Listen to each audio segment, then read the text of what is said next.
Good evening, Fractured Compass fans. What's up, guys? So today we're going to do something a little different. Can you guys tell where we're at? The 17th door. Wow. For those of you who don't know what the 17th door is, this is like a 20 to 25 minute walkthrough experience. They can touch you, they can put bugs on you, they can shock you, and you have to fill out a waiver before you go in there. So if you guys have never done it, it's basically following the story of a girl named Paula. There are some really like interesting things that Paula does and that happens to her, and there is a huge warning sign out front saying like there are things that might trigger some people. Yeah. So it's not for the faint of heart, and it's not for people that are easily offended. So I have to say that this is probably the most extreme haunt that I have done, mainly because they can touch you, they can put bugs on you, like it gets a little crazy in there. So, hello. It's our backup camera guy. So we are very much excited to go through, and let's go check it out. Alright guys, so we're back from the 17th door. We're going to do what was going on inside from here in our studio and from the parking lot of the 17th door. It's a little crazy out there. Because it was a little crazy. Yeah. So before we get into what's going on in the Perpetuum Penitentiary, we want to just put a spoiler alert. Right there. We're not going to go into every single room, but we're going to just maybe highlight the bigger rooms that went on inside there. Because there's just so much to describe, and I feel like we might get things wrong. So we just want to tell you guys what was the biggest surprise and, like, you know, the most crazy things that we experienced. Yeah. So first off, what did you think of the 17th door this year? So the 17th door, for me this year, was more stunt-oriented, more physical than the previous years, I believe. Yeah. I went the first year and it was very story-lined into it, but it wasn't very physical. It was just you walking into a room and kind of going through what was going on in Paula's life, all the way to her death. You went a second year, correct? I did not go that time because I was just kind of like, I don't know, it's really not for me. Fast forward to 2019, I walked out of there going like, wow. I was still made to feel uncomfortable, but it wasn't in really bad ways. It was just going into a room going like, oh God, what's gonna happen now? And it was very stunt oriented, very physical. It's not for the faint of heart, I would say. Yeah. For some of the things that we endured last night. Yeah, agreed. Ask me what I thought about it. Mike, what'd you think about it? So, and I have to agree with everything you said. Like, so I went through the 17th door when it first opened, and then I went the year after that. The story for me, when I first went through, I was very impressed by the haunt overall. Like, it was great. But I didn't find these certain aspects of it as triggering or as scary because it just didn't bother me as much, but I can completely understand how it could bother people. Because that's what it's meant to do. Now, going into 2019, when we went yesterday, the story for me, it felt like it takes place in a prison this time around, lent itself more for, I think, more fun and physical rooms, if that makes sense. You know, because if you're in a prison, there's just so many aspects from that you can really play off of. But I have to say that this haunt was very impressive. From the sets, the engineering of some of those rooms were incredible. Like, I don't know what sick fuck decided to like come up with these concepts and like, okay, we're gonna do this, but kudos to you because I love it. That was our one F-bomb for PG-13 viewers. Thank you. You can put a little beep over it. I don't have a beep. No, I don't have a beep. it's fine. You can get a beep. We've thrown it around a couple times, so it's fine. Sorry, sick F. But no, the acting was fantastic. Everyone gave it their all. Everyone, like, it ran pretty smoothly, I would have to say as well. Like, we were able to go into each room. Like, so how it works in the 17th door is when you're in there, between each room, you have to wait, and there's like a little red light, and it'll turn green when you're ready to go into the next room. And like each time we went into like one of those like in between rooms, it was always pretty quick. It was like a couple seconds and they're like, okay, go into the next room. Yeah. This is a haunt for sure that is in your face. They're gonna touch you, they're gonna be physical with you, they're gonna shock you, they're gonna put bugs on you, you're gonna eat stuff. But they cuss at you. Yeah. So if you don't like being cussed at, or if you think that this is something that like, oh, it's family friendly, it's not family friendly. No. Yeah. At all. It's haunter friendly for sure. Yeah, it's haunter friendly, but it is not family friendly. But I will say that they do give you a couple options, and before we even go into all the rooms, you can say the word mercy. And if you say the word mercy, that is a safe word, and you are excused from that room. You're not excused from the whole haunt unless you say so. But we did have people in our group that said mercy, like they don't want to do whatever they were about to have to do. Yeah. And they stopped right away and they said, okay, out.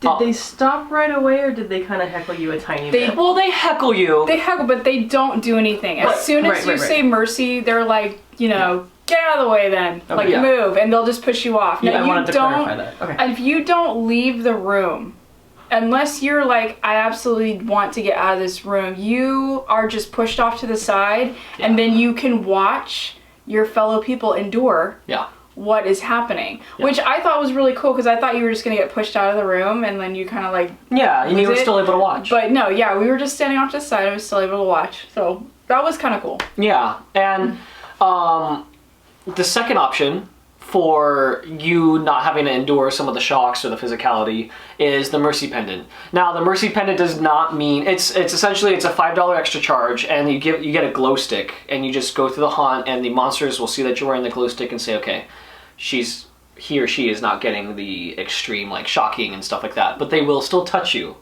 Yeah. They will give you the option to eat things, but you will not get shocked. And I think we did the mercy pendant, and the reason being is that I did it once without the mercy pendant, and I felt to me that I was not enjoying the haunt as I was walking through it. I was just so focused on what's going to shock me that I realized, like, as I was finished with that 17th door experience, I was like, that wasn't fun, because the whole time I was just looking at like, okay, what's going to get me, and I wasn't enjoying the amazing sets and the acting and all that stuff, because I was just so on edge by that.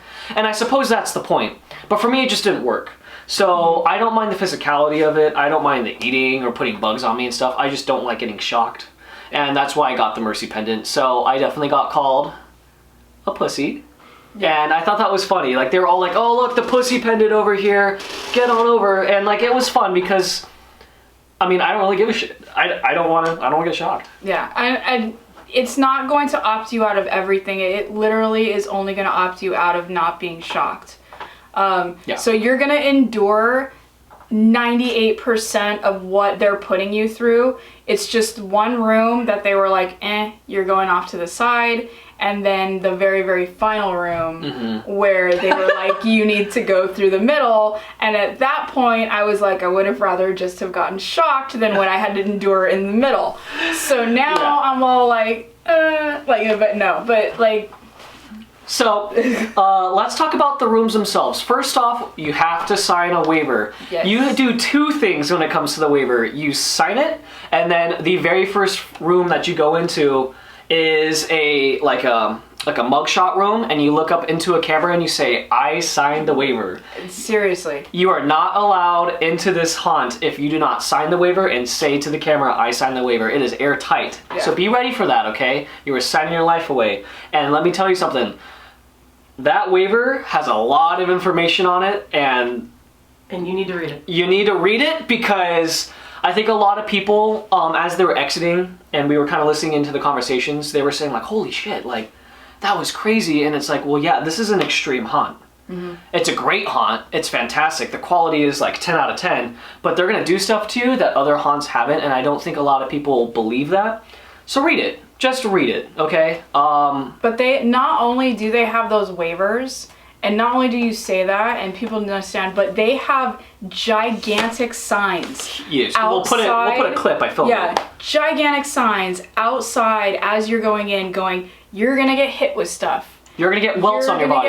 You might get welts on your body. You're gonna be like touched. You're gonna do that. You're gonna do that. So like it's everywhere as you go in. There is no excuse for you not knowing what you're about to endure. It's not like they're sneaky about it. No. Okay, they're very upfront about it. So, and even before you're even allowed into the building, like when you're going through the haunt, waivers need to be in the air. Yes. And they collect them. So keep that in mind. But let's talk about some of the rooms. So we're not going to go through every single room bit by bit, because if you go to this haunt, I want you to be surprised. I want you to have some little bit of mystery. But we're gonna a little bit of mystery, okay. Mystery. But we want to just talk about the most insane rooms. Yeah, so let's talk about some things that surprised us. Yes. And so I think the first thing is the shower room. You go into a prison shower room, and there's a gentleman there, and he's essentially naked, and he has a little bath towel on, and he asks one of you guys to wash him. And that part for me wasn't the awkward part or the scary, well, it was awkward, but it wasn't the surprising part, I would have to say. It was the fact that they were real faucets and they were on and you were getting wet, soaked as you were going through this area. Yeah. You got to be prepared, like honestly, have your phone protected, do whatever you need to do, because we were not expecting to get wet. Like it was just a bunch of showers left and right just on, and it was like on us. So that one was crazy. We were pretty wet by like the start of the beginning rooms. And at the end, when he finally lets you go, because he's a big dude. Yeah. And he was blocking the way. It's not like we could have pushed past him to get. And the more you tried to back out of the room, I feel the more shower came on. Because we kept trying to back into a corner to get away from it, and they were just like, oh, we'll just turn all these on too. Yeah. You cannot escape it. When we finally got to the end, there were like 15 shower heads all pointed at us, and I was just like, no. Oh my god, like we're gonna get it. Yeah, I was like, we're gonna get soaked right now. And then, boom, blast of air. Yeah. So. Which was great, because it dried us off a little. I was like, woo. We got really wet. We didn't get as wet as some of the other people did, for sure, but that was interesting because we didn't get wet in the previous years we went. The next notable room we want to talk about is the car scene. Yes. Car scene. Basically you enter a dark alley. You've got a transient that's kind of digging through the trash and another person. And then at the very, very far end, and this was a very big room, I was surprised how big it was, is a car that is set up basically on a test track. They kind of think that you're trying to escape, so you are asked to very forcefully kneel down. Execution style in front of the guardrail, putting your hands on your head. And facing the car. Yeah, facing the car. And if you do not kneel close to that guardrail, they will make you kneel close to that guardrail and push you up, and then the headlights of that car comes on and it rushes at you, which feels like it's rushing at us like at 50, 60 miles an hour, which I probably wasn't. But here's the thing about that. Like, eye level with headlights. Here's the thing about that scene, okay? I was like, okay, the car's coming at me at like 20 miles per hour. It's gonna stop. It's gonna like go to like a gradual slow, or even like it's gonna stop way before this guard railing, which we were like 6 inches from. Yeah. And I was like, car's not stopping. Car's not stopping. I was like, it's still coming, and it literally like stops like right here on a dime, and then they blew condensed air at you, and I was like, pfft. So I even made the comment to my fellow peers. I was like, I have never clenched my butthole that tighter than I have right there. Like I was like, oh, because it was like I didn't think the car was gonna stop, or I thought it was gonna actually stop by hitting the guardrail. Yeah, and that's how close it got. I don't think I was breathing through the whole thing. I was just like, I think I zoned out. Yeah, I was like, because when it stopped and blew the air, I was all, find a happy place, find a happy place, find a happy place. I think I just let my breath out, like. So, yeah, that one was really good. Let's talk about the 360 room. Oh man. So this one's kind of simple, but also very complex. Yes. And you go into this room, and there's 2 clowns in there, or 2 like. Were they clowns? They were clowns. They were like... And you're kind of like in like a little bathroom looking area with a bunch of mirrors. And they say, okay, go against the wall. Just stay over there. And then they go to the opposite end, and then the whole room starts shifting like a giant 360. If you guys have ever seen Inception, you know that scene where Joseph Gordon-Levitt is like fighting the bad guys in the hotel hallway?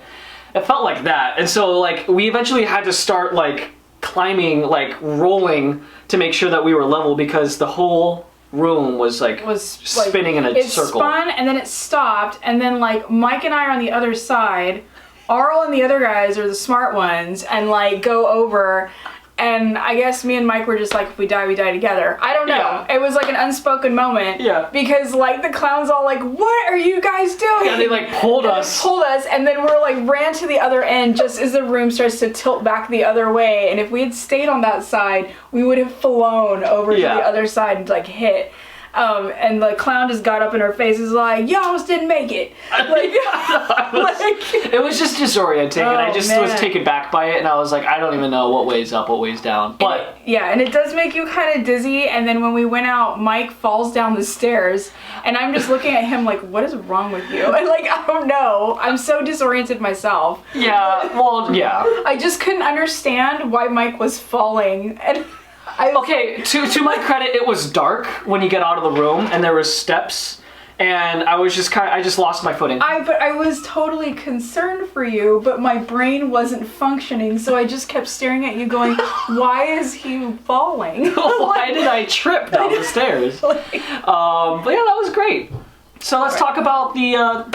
Next room of note. The firing squad room. This room made me a little nervous. This one was tense because, well, okay, you explain first and then I'm going to explain. Okay. So the firing squad. So you have been sentenced to death for the first time, because you actually get sentenced to death twice. But you've been sentenced to death, and basically you go into these little like slots. And the guys come in and they put a bag over your head, and then they basically say, you are... And then they squeak at you. And they squeak. They basically say, like, you have been sentenced to death by firing squad, and then they give a countdown. And you are standing inside. And let me tell you, you see the guns on the other side. It's a very large room again. And you also, the slots that you're in have fake bullet holes in the back of it, so it looks like people have been constantly shot up as you've been going through, and it's all metal, and you're standing there, and I literally was just standing like this, and I was like, oh my god, what's gonna happen? Like, I was super nervous, and then all of a sudden the firing starts, and I thought it was just gonna be like noise and maybe some strobe lights, but no, they actually hit you with like these foam plastic balls. Yeah. And you just get lit up by these things, which is why they say projectiles are going to be fired at you. So these are what the projectiles are, and they fire them at you, and you got hit. I got hit in the chest and the leg. You got lit up. Oh, dude, they like targeted me. I was like, ah! No, I think a lot of people are asking, number one, did this hurt? It was just like a little... It was like a little light sting. It was like nowhere near an airsoft. No. Or nowhere near a paintball. It was totally like... doable. Like I could do that again and not be worried, and I have no welts from it. I don't think the pressure on the gun is that great. So it's enough to fire across the room, but not enough to you even like get any kind of marking. Yeah, and you still, I mean, like I can imagine it might hurt a little if you get shot right in the gonads or right, you know. Yeah. So be protective of that. I did like this room though because it was so psychological. Like when you have the hood over your head and you're in this firing range and they're doing the countdown, you actually start thinking like, oh crap, like this is what it would feel like if you were about to get shot up. It was pretty surreal. It was effective on what they were trying to do. They did it. They did a good job. So really like that one, but then let's talk about what happened after that. Let's talk about like on the flip. I think there was a couple other things, but then all of a sudden you walk into a room and you are behind the guns. Yeah. And the guards are standing there, and I was like, no. Yeah. And I'm like, no. And they're all like, you ready to kill some people? And the guards are standing there, and I thought they were going to bring in the next group. So I was like, no way, were people shooting us? Like, I don't think that they were. I think it was the guy. And so the two guards stand there, they've got their masks on and everything, and they're taunting you, like, bring it, like, hit him in the face, hit him wherever. And I was like stepping up to the gun, like super jazzed, and then all of a sudden started to panic because I was like starting to look behind me. Like, this is a joke, right? Yeah. Like, we're gonna pay for this. I was checking the gun to see if there was like something to shock me with. Yeah. Like, I was like, I don't trust like this. This is too fun. But no, they said 3, 2, 1, fire, and we lit those guys up. We lit them up. You know what I found interesting too is that when we were firing those guys, we could, like, they had little lasers so you can track where your shot was going to land, and you can aim for the head. Mm-hmm. When we got shot at, they never shot at your head. No, because those guys were wearing masks, and we're wearing a hood. So I really don't think it was another group that was shooting at us, unless they explicitly told them, like, hey, do not go for the head, only go for like the waist below or like the chest below. But I think it was staff that was doing it, because who can really trust people, you know? Yeah, I feel like we would have just gotten lit in the face, but that was cool. But literally when we were done shooting, I was like, we're going to pay dearly for this moment. Because that was the funnest moment. Yeah, it was great. Of my life. The funnest moment was shooting other people. Yeah. Okay. Well, in that haunt, like. Yeah. I mean, because it's not real. You're just shooting little rubber. They know. Yeah, it's just sport. It was just I feel like it was almost a 50-yard line for, okay guys, we're gonna let you have a little bit of fun and shoot us because we've been torturing you this whole time. And so it kind of like brought your stress levels down of like just being tense so much. Yeah. So it was that comedy relief of doing that and then going back into the haunt. And I think that's smart. Yeah. Is to like, you build. Okay, we need a break. Mm-hmm. Okay, now we're gonna finish. We're gonna finish you guys off. So let's talk about the latex room, Mike. So the latex room is the room that freaked me out the most. And it wasn't because of a scare actor, it was literally because of what they do to you in there. So before we get into this room, we do want to let you know that there is a warning sign right outside the room saying, if you are allergic to latex, do not do this attraction, or don't do this particular room. And Bree does have a latex allergy, so she opted out, understandably so. I was a little nervous because I was like, okay, we're going to be in some sort of close quarters with latex for sure, because there were warnings about it everywhere, even before you went into the haunt, like on the wall, on the waiver, latex allergies, people be careful. So, latex allergies, people. English is hard. So, in this room, they have you stand against the wall, and I remember looking up, and there were like... It's the tourniquets. Yeah, they put around your arm when they like draw blood. Yeah, and they were like zigzagged and crisscrossed, almost like a fence. And so that actually went down and it closed on you and it sealed you against the wall. And I was like, okay, this is fine. I don't really care. And then they were like, oh, part 2 is about to happen. Get ready. And then it was just a sheet of latex, and it comes down on you. And then they tell you to hold your breath. Yeah, they tell you to hold your breath, and then they vacuum the air from the wall to the latex, so it just seals onto you.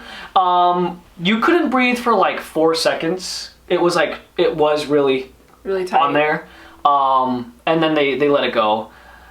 I think the scariest part of this for me was the not breathing part, obviously, but the claustrophobia, because literally your entire body is just vacuum suction to latex. Like, it's like you're just stuck in this cocoon of like gross. Yeah. And so that was pretty freaky, because I was like, what if this machine breaks? And I'm just like, I can't breathe. Dude, that's some Fire in the Sky stuff. Do you remember that movie? Yeah, the 90s alien movie. Yeah, when you put the latex over him and just... Yeah. But I still enjoyed it. It was a good time. Yeah. Would I do it again? Sure. Yeah, I mean, like, I wanted to endure it with you guys. Obviously, like, I said mercy because I have a mild latex allergy and I just didn't want my skin to start burning the whole night. Yeah. But I didn't get kicked out of the room, so I was watching this happen and I was like, whoa. Yeah. And then I was like looking at it like that, and I was like, I probably could have endured that. But wow, yeah, that was like watching that seal to you guys. I was like, whew. Like, it's crazy. It felt crazy. Yeah. I'll tell you, I've never felt a sensation like that before. Yeah. All right, so an intricate scene happens in one of the rooms, and then the warden gets really, really mad, and then you get thrown out to the gas chambers. Gas chamber. Because he says, you guys are done, and I want every single prisoner executed in this jail tonight.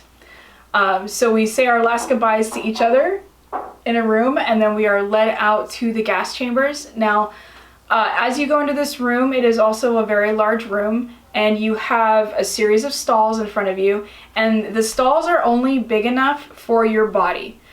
They're not deep, they're very shallow, so you literally are put in and then are locked down into the chamber, and you have a piece of glass in front of you, so you can see the guy moving back and forth and putting your fellow your fellow group members into these chambers as well. And then there's kind of a little voice that goes over, and it says you are to be sentenced to death by gas chamber. And as you're sitting in or standing in it, it starts to fill up with gas, which was just fog. Fog, yeah. So the fog fills the chamber, and I was actually holding my breath for a little bit, and then I was like, because sometimes the fog like can be scented with something. I didn't know how it smelled. Sometimes it can be a little hard to breathe in fog, even though you still can breathe. And the whole thing tilts back, like probably 70, what do you say, 70 degrees? I would say about like 70, 75 degrees. So you're literally at this point laying almost on your back in this little chamber. Yeah, and I'm thinking to myself, oh, they're just laying us back because we're dying, ooh, right? No, they're laying you back because you're a schmuck. Like... And what they're about to do is drop you out of the back of it. So those backs go boom. They just open up and you fall about, what, 4 or 5 feet? Yeah. Back into a giant ball pit. Yeah. And as I was down, I was like, oh, like that was the weirdest sensation. I've never been dropped from a trapdoor before. See, and they did this, oh, sorry, go ahead.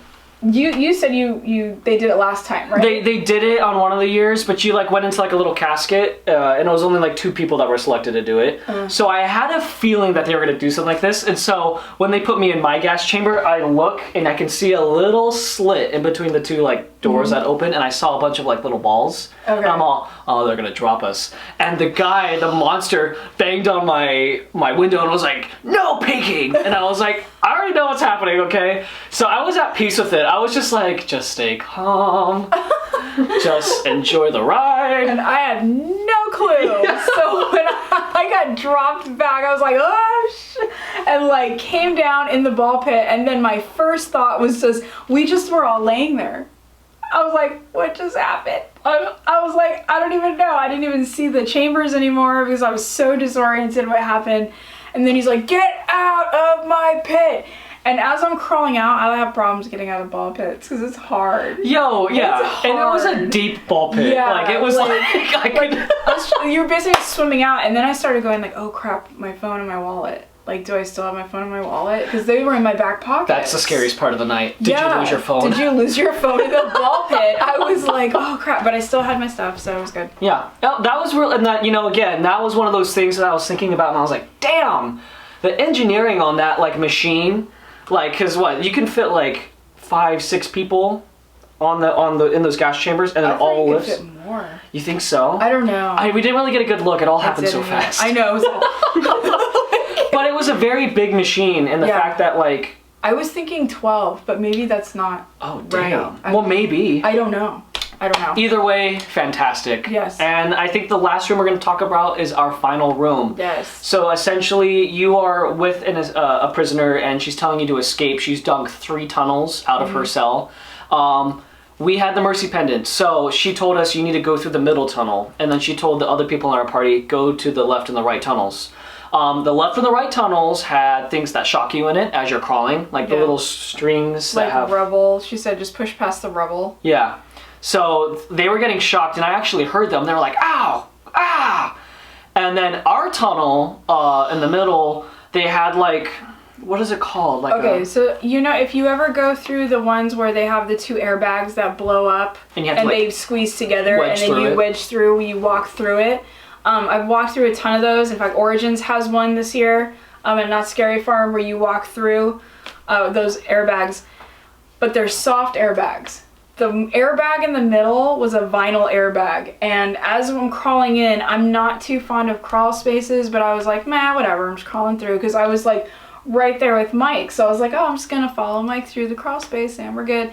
No, and then all of a sudden this airbag just went and pressed us down to the floor. So you're in this tiny crawl space with this vinyl airbag pushing you down to the ground, and it's a heavy airbag. Yeah, so I was just like, okay, I'm just gonna push through it. Yeah, so literally that's all you can do is push through it. I got over to the side a little bit. I was like just breathing through that, going through, and I was like, the only way out of this is just to keep going. And I was like, it has to end somewhere. And finally, like, my hand went to the side and I was all like, ugh, like I was like getting out. I was like, holy crap. Very effective at what it was trying to do. Make you feel claustrophobic and trapped, like you were actually like in some sort of cave or tunnel. Yeah, and great. At that point, I feel like I should have just been shocked, because I didn't like that pressing down. I would have just rather have been shocked. I liked it. It was like, it was oddly like fun. I don't know. But, I mean, so those are all the rooms that we are discussing with you guys today, because we don't want to go on and on. There were many other rooms that had just as much shock value. These are the ones that took us by surprise. But you guys, the 17th door is a fantastic haunt, but is not a haunt for the faint of heart. It is a haunt for those of you who are like ready to go to the next level, ready to experience something completely different, because there are things in the 17th door that you'll never see at any of the like the big haunt attractions, the major theme park ones. And it's well done. Let me tell you something. The actors, all of you guys did a fantastic job. You guys sold like every performance. You guys made me actually feel like I was in a prison. You made us feel like we were in a prison. Yes. Shout out to Amber, because I did not know that was her, because you know everybody's in makeup.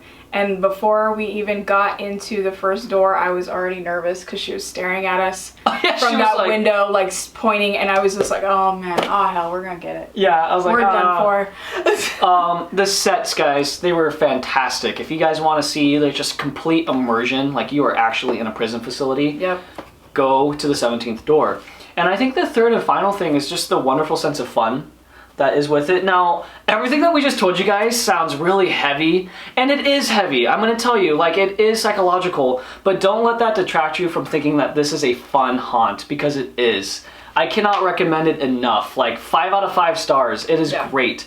But, again, it's great for certain people. I know that a lot of people are not gonna like this because it might be too intense. So please, if you guys go, read that waiver. Make sure to read it thoroughly, because it's needed. Use discretion. Use discretion. But I cannot wait to see what they have for next year. It was awesome, and I like that it's different. You know, like it was no longer the same story. They don't just recycle the same. Every year, the story progresses on what's going on, and it was great. I loved it. And so, I mean, that leads me to believe like what we saw. She's out of jail. Yeah. And where's she gonna go next? Where are we gonna go next? 17th door. So we'll go ahead and we'll link the website down there so you guys can look at I'm gonna restart that whole thing, because that was awful. So if you guys are interested in going to the 17th door, we'll go ahead and send a link down in the description down below so you can get tickets there. It is very affordable. Keep in mind that Saturday nights it gets very busy. We'll be waiting in line, so if you want to bypass that line, they do give you a VIP option. And also, if some of these things sound too intense, like the shocking, for instance, you guys can get an add-on, which is $5 additional for the Mercy Pendant. But I cannot wait. I'm going to go again next year for sure. I cannot wait to see what they have to offer, because they killed it. It was great. And with that said... Bree's like, anxiety. I know you liked it. I loved it, but I'm just gonna say, like, yes, the anxiety is there. Well, that's the point, right? But I asked Bree. I was like, would you want to do this again next year? And she was like, oh yeah. The way that they have it now, I would definitely do it next year. Yeah. You know, when you go in it, it's gonna be physical. It's gonna be rough. You're gonna endure stuff like falling 5 feet into a ball pit. And they're gonna cuss at you, they're gonna treat you, you know, they're gonna touch you, everything like that. But the way they have it now, I would go back next year.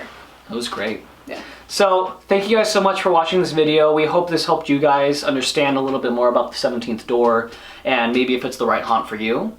And with that being said, go ahead and like this video, subscribe if you haven't, and always be ready. Because you never know where your compass will take you.